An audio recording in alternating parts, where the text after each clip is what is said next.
نسبة المصابين بالشخير المرضي وهم أيضا مصابين بالشخير كمان حوالي 10%، وهي نسبة ليست بالقليلة أبدا.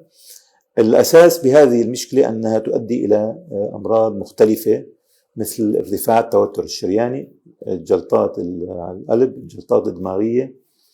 المريض اللي عنده تناثر توقف تنفس يعاني أيضا من النعاس الشديد في اليوم التالي، نقص التركيز، نقص الذاكرة. وكثير من الأحيان الأشخاص الذين يقودون السيارات يمكن أن يؤدي إلى حوادث طرقات، وبالتالي فإن الشخير المرضي أو تناثر توقف التنفس أثناء النوم يؤدي إلى كثير من المشاكل الاجتماعية والصحية. هلا بالنسبة لنا هل هناك حلول لهؤلاء الأشخاص؟ نعم هناك حلول. بالنسبة للشخير العادي ممكن نقول للمريض أولا ينزل وزنه، اثنين يحاول يغير من وضعية النوم، يمكن أيضا يحل المشكلة. أحيانا نطلب من المريض أنه يضع قطعة من القماش ملفوفة وراء العنق لمساعدة على فتح الطريق التنفسي أثناء النوم. الشيء اللي هو بنحسن تماما نحدد أنه شخير عادي أو شخير مرضي دراسات النوم. دراسة النوم يمكن أن تجرى في المنزل، ويمكن أن تجرى في المشفى بمراكز مخابر دراسة النوم.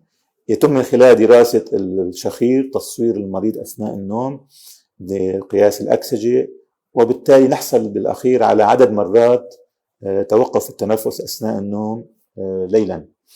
ونحن بنصنف عند الشخير المرضي أو تناثر توقف التنفس إلى 3 حالات: الحالات الخفيفة، الحالات المتوسطة، والحالات الشديدة.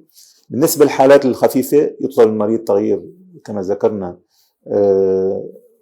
جهة الطرف اللي عم بيشتغل فيها أكثر. 2 إنقاص الوزن كثير هام، وإذا كان المريض لم يستطع عمل ذلك ننتقل للمرحلة المتوسطة والشديدة، وهي تطبيق أجهزة خاصة على المريض أثناء النوم. هذه الأجهزة تقوم بفتح الطريق التنفسي العلوي بضغوط إيجابية، وبالتالي تلغي حادث التوقف ويتنفس المريض بشكل جيد، وتذهب ظاهرة الشخير، ويعيش الإنسان المريض بهذا المرض طبيعيا. يأخذ هذا الجهاز معه أينما يسافر ويعيش حياته طبيعيا، ريثما ينزل من وزنه أو أحيانا نلجأ لأمور أخرى. بس غالبا هذه الإجراءات اللي عم تجري المريض تحل المشكلة بشكل كامل.